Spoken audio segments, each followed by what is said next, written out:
Hi viewers, welcome to Mahamax. మనతో పాటు Kishkindhapuri movie director అనమాట కౌశిక్ గారు ఉన్నారు. అసలు నేను సినిమా చూసిన తర్వాత నాకు ఆయనతో చాలాసేపు మాట్లాడాలనిపించింది. సో కొన్ని క్వశ్చన్స్ అడగాలి, బట్ ఆయన మార్నింగ్ నుంచి ఫుల్ టైర్డ్ ఉన్నారు. బట్ మన క్వశ్చన్స్తో ఆయన్ని ఎంగేజ్ చేద్దాం. Okay, ready?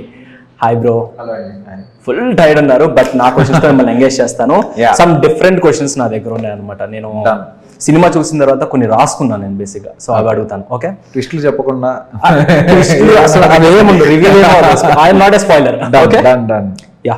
Kishkindhapuri horror mystery జోనర్లో తెరకెక్కించడానికి అసలు ఫస్ట్ ఎక్కడి నుంచి స్టార్ట్ అయింది ఈ story? So story first start అయింది నేను ఖమ్మం వెళ్తున్నప్పుడు, మా హోమ్ టౌన్ ఖమ్మం అనమాట. ఖమ్మం వెళ్తున్నప్పుడు ట్రైన్లో మధ్యలో చోట ట్రైన్ ఆపారు. అది పిచ్ డార్క్ ఏరియా అనమాట. సో అక్కడ ఒక ట్రైన్ సీన్ ఫస్ట్ స్ట్రైక్ అయింది 2014లో. తర్వాత రేడియో స్టేషన్ బ్యాక్డ్రాప్లో ఏదైనా చేద్దాం, హారర్ రాద్దాం అని అనుకుంటున్నప్పుడు డిఫరెంట్ బ్యాక్డ్రాప్స్ ఆలోచిస్తూ I arrived at the radio station. Voice through చేయొచ్చు కదా ఏదన్నా అని చెప్పి. సో అలా రేడియో స్టేషన్ ఐడియా వచ్చింది. దెన్ చావుకపుర్చలుగా అయిపోయిన తర్వాత కొన్ని రోజుల తర్వాత I started developing that script. Then దాన్ని రామాయణం ప్యారల్స్తో చెప్తే ఎలా ఉంటుంది అని అనుకుని అలా ఒక్కొక్కటి లేయర్ బై లేయర్ అనుకుని ఫైనల్గా we arrived at where we are. So radio station ఉంది కాబట్టి, అంటే మీరు చిన్నప్పుడు ఎప్పుడైనా రేడియో వింటాం ఇవి జరిగిందో? తాతల దగ్గరే ఉంటాయి కదా రేడియోస్. మా తాతగారు, మా మదర్ వాళ్ళ ఫాదర్ అల్వాల్లో ఉండేవాళ్ళు. వాళ్ళ ఇంటి దగ్గర ఒక చిన్న రేడియో ఒకటి ఉండేది, ఆయన ప్లే చేస్తూ ఉండేవాళ్ళు అనమాట. సో అది వినేవాడిని. ఎక్కువగా బాగా విన్నది ఏంటి రేడియోలో? చిత్రలహరి. మేము కూడా.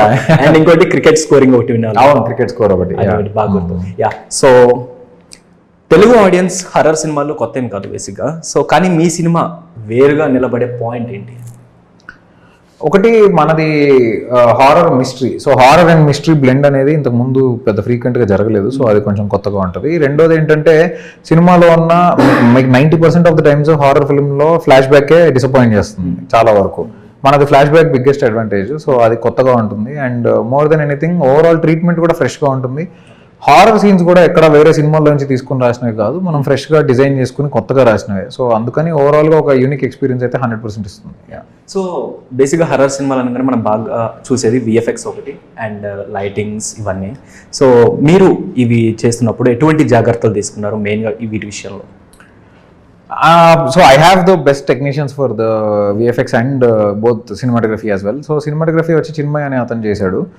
So we were very clear about what kind of colors we wanted to use and what kind of lighting setup ఎలా ఉండాలి ఏంటి అనేది మేము కొన్ని అనుకున్నాం ఆల్రెడీ ముందే. దానికి ఒక లుక్ బుక్ అంతా తయారు చేసుకుని దాని మీద ఒక 3-4 సార్లు డిస్కషన్స్ చేసుకుని ఎలా ఉంటే బెటర్ అని డిస్కస్ చేసుకుని then we finalize the lighting palette. Then apart from that VFX వచ్చేసి కుషన్ అని అతను డిటిఎం స్టూడియోస్ వాళ్ళు చేశారు.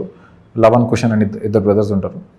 సో వాళ్ళు ఆల్రెడీ చాలా అద్భుతమైన సినిమాలు చేశారు, కాంతారా లాంటివి. సో వాళ్ళు డెఫినెట్లీ బాగా చేస్తారన్న కాన్ఫిడెన్స్ ఉంది. అట్ ద సేమ్ టైం వాళ్ళకి మేము ఇచ్చిన రెఫరెన్సెస్ కానీ మాకు ఎలా కావాలి ఎగ్జాక్ట్గా స్టోరీ బోర్డ్ స్కెచెస్ అవన్నీ చేసి ఇవ్వడం అదంతా చేయడం వల్ల it became easier for us to communicate.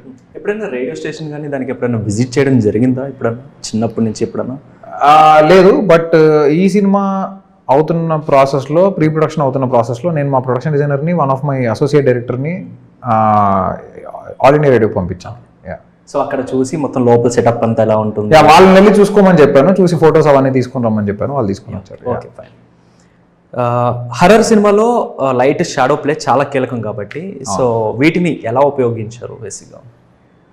Definitely అండి. అంటే లైటింగ్ షాడోస్ అనేది డెఫినెట్లీ చాలా important thing in horror films. So every సీన్కి మేము ఈ సీన్ ఎలా కనిపించాలి స్క్రీన్ మీద అని లుక్ అండ్ ఫీల్ అనుకుని దాని తర్వాత డిఓపితో డిస్కస్ చేసుకుని దానికి హీరో ఎంతవరకు, అంటే ఇప్పుడు ఫర్ ఎగ్జాంపుల్ కొన్ని షార్ట్స్లో ఎక్కువ బ్రైట్గా ఉంటే మనకి విజువల్ అంత ఎక్కదు.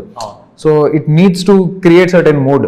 ఆ మూడ్ ఎలా క్రియేట్ చేయాలనే దాని మీద మేము చాలా డిస్కస్ చేసుకునే we went to the shoot. And అతను ఆల్రెడీ చాలా యాడ్ ఫిల్మ్స్ అవన్నీ చేసిన cinematographer. So he knows how to do the job better. So అలా నాకు ఈజీ అయిపోయింది. ఇందాక మీరు చెప్పినట్టు ట్రైన్ సీన్ ఏదైతే ఉందో, when I see that scene నాకు కూడా అనిపించింది నిజంగానే ఇంజన్ అంత హైట్ ఎలా, అసలు ఆ క్రియేటివిటీ ఎలా వచ్చింది? అతను మీరు జనరల్గా ట్రావెల్ చేస్తుంటే ఓకే ట్రైన్ సీను చేయకటే అనుకున్నారు, కానీ ఆ థాట్ ఎలా వచ్చిందండి? అది చూసి అంటే ఓకే హెల్ప్ చేస్తున్నాడేమో అనుకున్నా బేసిక్గా.